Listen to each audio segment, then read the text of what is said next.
Long in those days in Israel, a prophet of the Most High God ran faster than any horse in those days. He was so powerful that God took him.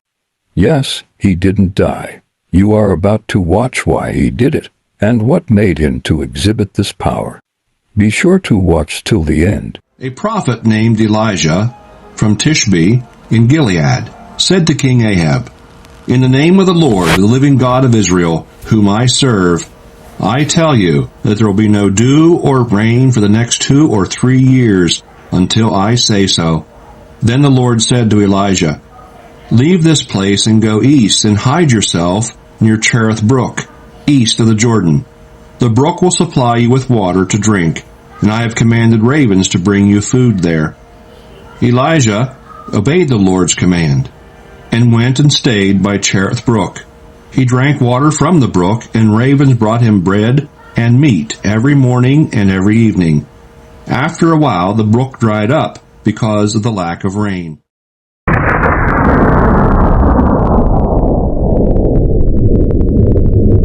Then the Lord said to Elijah, "Now go to the town of Zarephath near Sidon, and stay there.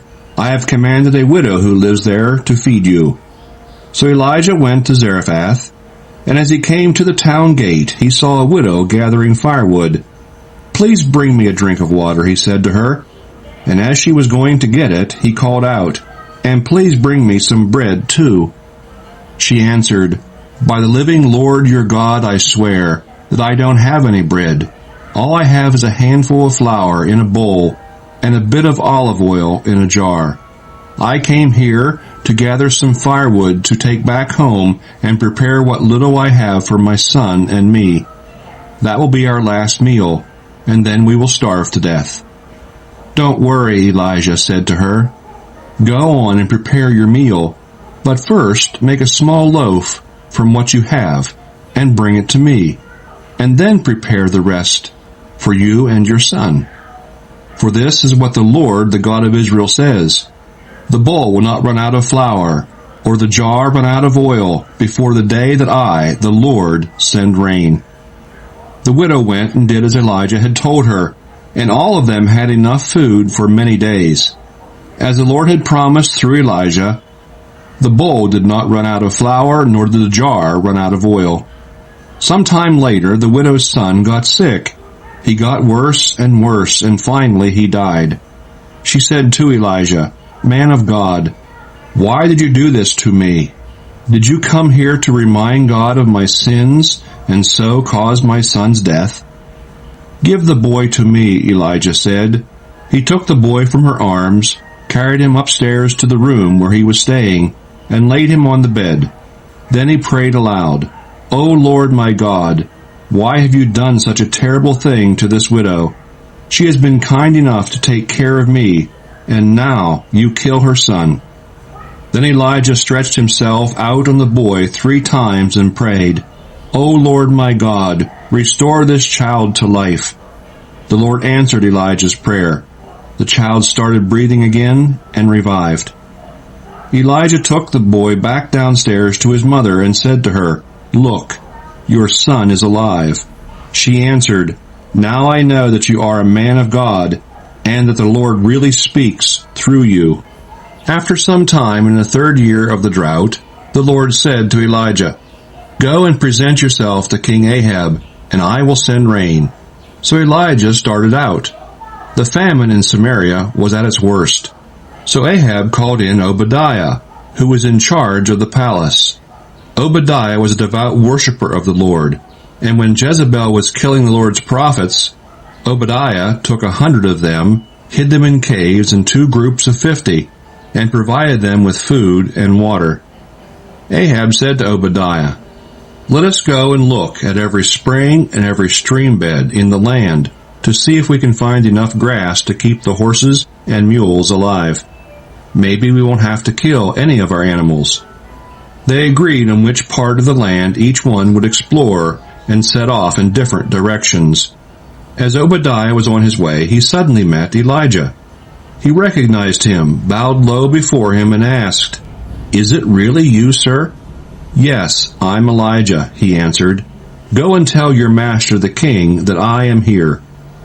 Obadiah answered, "What have I done that you want to put me in danger of being killed by King Ahab? By the living Lord your God, I swear that the king has made a search for you in every country in the world. Whenever the ruler of a country reported that you were not in his country, Ahab would require that ruler to swear that you could not be found. And now you want me to go and tell him that you are here? What if the Spirit of the Lord carries you off to some unknown place as soon as I leave? Then, when I tell Ahab that you are here and he can't find you, he will put me to death. Remember that I have been a devout worshiper of the Lord ever since I was a boy. Haven't you heard that when Jezebel was killing the prophets of the Lord, I hid 100 of them in caves, in 2 groups of 50, and supplied them with food and water? So how can you order me to go and tell the king that you are here? He will kill me."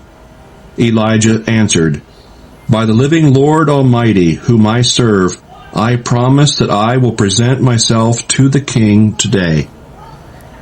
So Obadiah went to King Ahab and told him, and Ahab set off to meet Elijah. When Ahab saw him, he said, "So there you are, the worst troublemaker in Israel." "I'm not the troublemaker," Elijah answered. "You are. You and your father. You are disobeying the Lord's commands and worshiping the idols of Baal. Now order all the people of Israel to meet me at Mount Carmel. Bring along the 450 prophets of Baal and the 400 prophets of the goddess Asherah, who are supported by Queen Jezebel." So Ahab summoned all the Israelites and the prophets of Baal to meet at Mount Carmel. Elijah went up to the people and said, "How much longer will it take you to make up your minds? If the Lord is God, worship him. But if Baal is God, worship him." But the people didn't say a word. Then Elijah said, "I am the only prophet of the Lord still left, but there are 450 prophets of Baal. Bring 2 bulls. Let the prophets of Baal take one. Kill it, cut it in pieces, and put it on the wood. But don't light the fire. I will do the same with the other bull. Then let the prophets of Baal pray to their God, and I will pray to the Lord. And the one who answers by sending fire, he is God." The people shouted their approval. Then Elijah said to the prophets of Baal, "Since there are so many of you, you take a bull and prepare it first. Pray to your God, but don't set fire to the wood." They took the bull that was brought to them, prepared it, and prayed to Baal until noon. They shouted, "Answer us, Baal," and kept dancing around the altar they had built.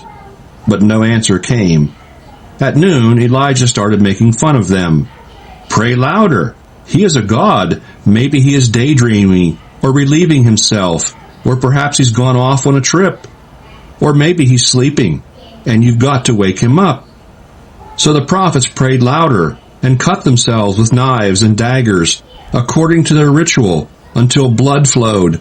They kept on ranting and raving until the middle of the afternoon, but no answer came. Not a sound was heard. Then Elijah said to the people, "Come closer to me." And they all gathered around him. He set about repairing the altar of the Lord, which had been torn down. He took 12 stones, one for each of the 12 tribes named for the sons of Jacob, the man to whom the Lord had given the name Israel. With these stones he rebuilt the altar for the worship of the Lord. He dug a trench around it, large enough to hold about 4 gallons of water.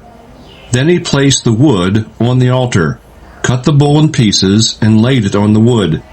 He said, "Fill 4 jars with water, and pour it on the offering and the wood." They did so.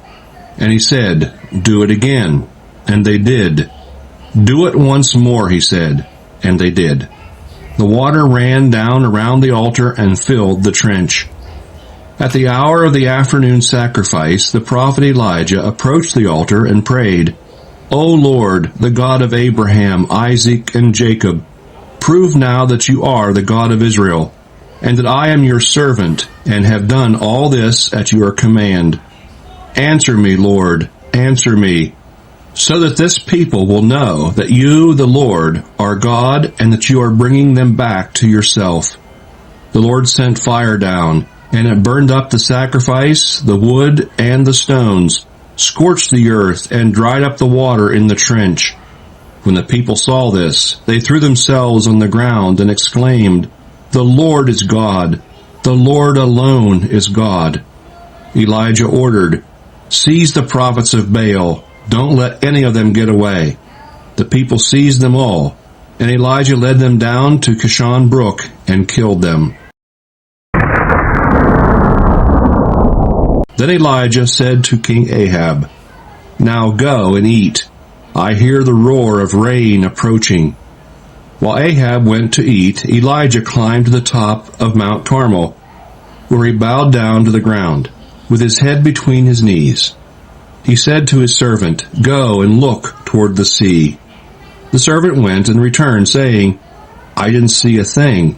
7 times in all Elijah told him to go and look. The 7th time he returned and said, "I saw a little cloud no bigger than a man's hand coming up from the sea." Elijah ordered his servant, "Go to King Ahab and tell him to get in his chariot and go back home before the rain stops him." In a little while the sky was covered with dark clouds, the wind began to blow, and a heavy rain began to fall. Ahab got in his chariot and started back to Jezreel.